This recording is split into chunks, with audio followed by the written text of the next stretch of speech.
Assalamu alaikum jama'a. So a wannan bidiyon zan koya muku yadda na je na nemo signal a f.io. So na ce muku kwanakin baya ku yi download din nan f.io. Har yanzu fa mu yi amfani da shi.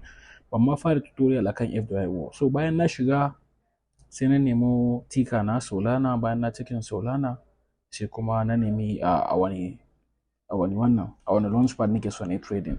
Pump.phone ne, Bax ne, Pump Life ne, Meteora ne, Oka ne. Amma na fi trading a Pump.phone saboda ya fi kowane kasuwa volume.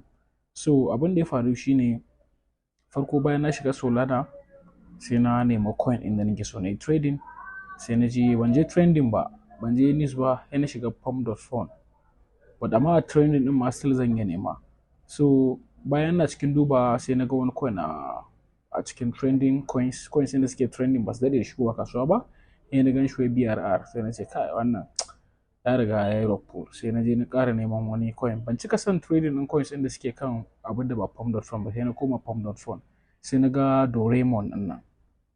Wannan Doraemon ɗin nan bari in duba shi. Na duba shi na ga minti 11 da shigo da shi. So gaskiya irin wannan coin suna da risky sosai. Matakar idan coin bai yi 24 hours ba, trading ɗin shi da risk sosai.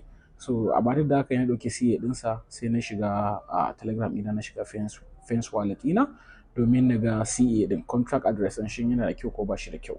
So abubuwan da na duba sai na ga developer ya riga ya siyar, ba ruwanmu da shi, DEX ma an riga an biya. Fresh wallet 3.6%, wallet ɗin da suka daɗe 14%.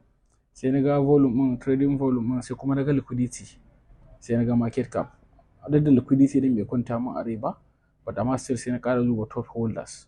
Da na duba top holders sai na ga wani abin da ya burge ni. Saboda me, akwai mutanen da nake so na gansa a ciki. Na ga fish, na ga whale, na ga dolphin, kusan dolphin biyu, na ga shark ɗaya, na ga fish kusan a top 10 holders ɗin. Wanda yake rike da 3.8% ne kawai shrimp. Duk da haka hankali na bai kwanta ba, sai na ce bari in je in duba bundle ɗin da yake kan coin ɗin. Ina shiga bundle kawai sai na samu abin da nake nema. Sai na ga kusan 7% plus 4%, kusan 12% ko 13%. Wannan bundle ɗin 7% ga 4%, ga ɗayan na ga 3% ne, kusan 12% bundle. So ba zai yi ne trading ɗin wannan coin ba saboda an riga yin bundle ne coin. Haka ma ban duba fake wallets ɗin da suka siya coin ba, wannan bundle ne kawai wanda developer ya amfani da shi. So tunda developer ya riga ya siyar, wannan bundle ɗin ba shi da amfani. Idan har developer ya riga ya siyar da coin, to idan ka ga bundle za a cuce ka ne.